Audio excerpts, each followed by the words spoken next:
A new treaty will be able to allow Australia to block China and other countries from striking security deals with Nauru. It will be in exchange for $140 million in financial support from Australian taxpayers. The Navy has also announced that it has test-fired a tomahawk missile off the US West Coast in a build-up of the ADF's long-range strike capability. Joining us with more is Senior Analyst at the Australian Strategic Policy Institute, Dr. Malcolm Davis. Malcolm, good to see you as always. Thank you. Deterrence is the key word here, isn't it? The government notching up these moves in a bid to deter China. Absolutely. I mean, the main issue that confronts us in our defence environment is China. It's China's willingness to engage in provocative behaviour in the South China Sea against Taiwan and also in the South Pacific.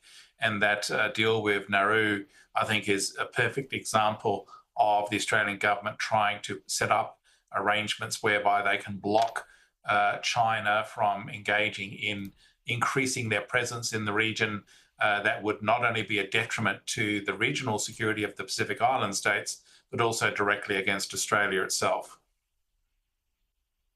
And Malcolm, looking a bit further afield, plenty of focus, of course, on the upheaval in Syria. Overnight, we've seen hundreds of airstrikes launched by Israel into Syria. It does seem like Israel is intent at this point in pretty much decimating the country's military capabilities while this is all going on. And I think that's a very sensible move on the part of the Israelis. What the Israelis are trying to do is prevent groups like Islamic State and other hostile groups from gaining control of abandoned Syrian military capabilities, so things like tanks, armoured fighting vehicles, aircraft, that sort of thing, as well as Syrian naval vessels.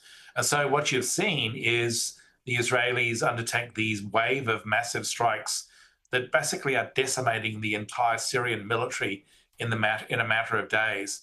And so what will happen is that Syria in the end ends up without a military capability at all.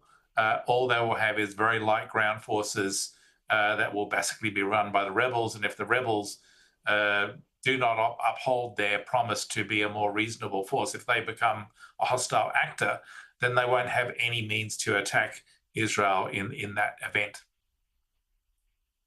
Yeah, it's a move that has been condemned by some of Israel's neighbours. How does the last 48 hours that we've seen really impact the dynamics in the region? Look, I think there are some fairly tumultuous changes occurring, which everyone in the strategic policy community is kind of racing to keep up with. I think that, firstly, we're seeing a huge setback for the Russians in the region. The Russians currently still have access to their two big bases in Syria, Haiman Air Base and Tartarus Naval Base. But how long they have access to those bases is anyone's guess. It could be they lose access very quickly, in which case the Russians no longer have the means really to project power against NATO's southern flank or to project power into Africa. So that's the first big setback. Secondly, by taking out the Assad government, you are now seeing Hezbollah in Lebanon even more isolated and cut off than before.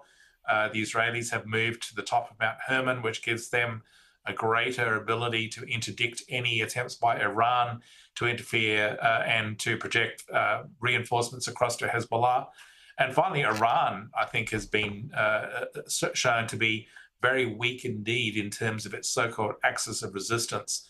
Its credibility is shot. So I think that there have been some fairly significant changes in the region. Malcolm Davis, really appreciate your time. Thanks so much. Thank you.